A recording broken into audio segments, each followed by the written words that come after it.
समर्थ रामदास छत्रपति शिवाजी महाराज के गुरु थे और उन्हें महाराष्ट्र के महान संत के रूप में माना जाता है। समर्थ रामदास ने बचपन से ही राम भक्ति से जुड़ गए, जिसके बाद उन्होंने शिवाजी के साम्राज्य में हिंदू धर्म में प्रचार प्रसार किया। दक्षिण भारत के उन्हें प्रत्यक्ष भगवान हनुमान का अवतार मानकर पूजा जाता है। उन्होंने कई पुस्तकों लेखन लिया था, जिसमें से पुस्तक को दसबोधा है, जो कि मराठी भाषा में लिखी गई है। समर्थ रामदास के समाधि दिवस को 10 नवंबर के रूप में मनाया जाता है। समर्थ रामदास का जन्म रामनवमी के दिन सन 1608 को महाराष्ट्र के जलाना गांव में ब्राह्मण परिवार में हुआ था। उनके पिता का नाम सूर्यजी पंत और माँ का नाम रनुबाई था। समर्थ रामदास का असल नाम नारायण सूर्यजी पंत कुलकर्णी था। इनके पिताजी सूर्यदेव के उपासक थे और नगर पटवारी के रूप में गांव में काम किया करते थे। ब्राह्मण परिवार से होने के कारण पिता सूर्यजी पंत का ज़्यादातर समय पूजा पाठ और धार्मिक अनुष्ठानों में ही बीतता था। इस तरह नारायण को हिंदू धर्म की शिक्षा बचपन में परिवार से ही मिल गई थी। परिवार में पिता पुत्र के अलावा माता रनुबाई और ज्येष्ठ भाई गंगाधर भी थे। बचपन में बेहद शरारती थे, दिन भर गांव में घूमते फिरते और खेलते रहते थे।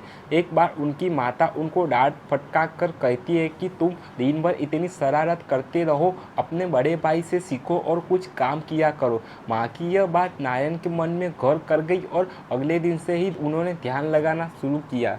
अगले दिन जब माँ रनुबाई ने नारायण को घर के आसपास शरारत करते नहीं पाया तो वह व्याकुल हो उठी। माँ और भाई गांव में नारायण को ढूंढने निकले। पूरे दिन ढूंढने के बाद भी नारायण का पता नहीं चला। जब थक हार कर वह घर नारायण के कमरे पहुँचे तब उन्होंने नारायण को ध्यान मुद्रा में पाया। उन्होंने नारायण से पूछा वह दिन भर कहाँ था। नारायण कहता है वह दिन भर औरों की चिंता करने के लिए ध्यान लगा कर बैठे थे।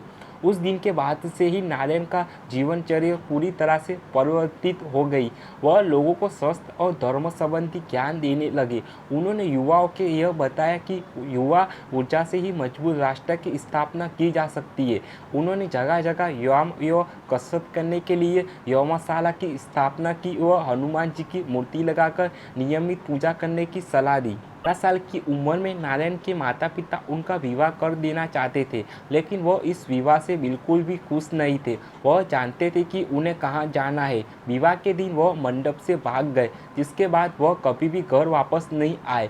महाराष्ट्र के नासिक के पास टकली नामक स्थान को उन्होंने अपना तपोस्थान चुना और 12 वर्षों तक मर्यादा पुरुषोत्तम श्री राम की पूजा अर्चना में लगे रहे। उस समय वह खुद को राम का दास बताते थे, इसी कारण उनका नाम रामदास पड़ गया।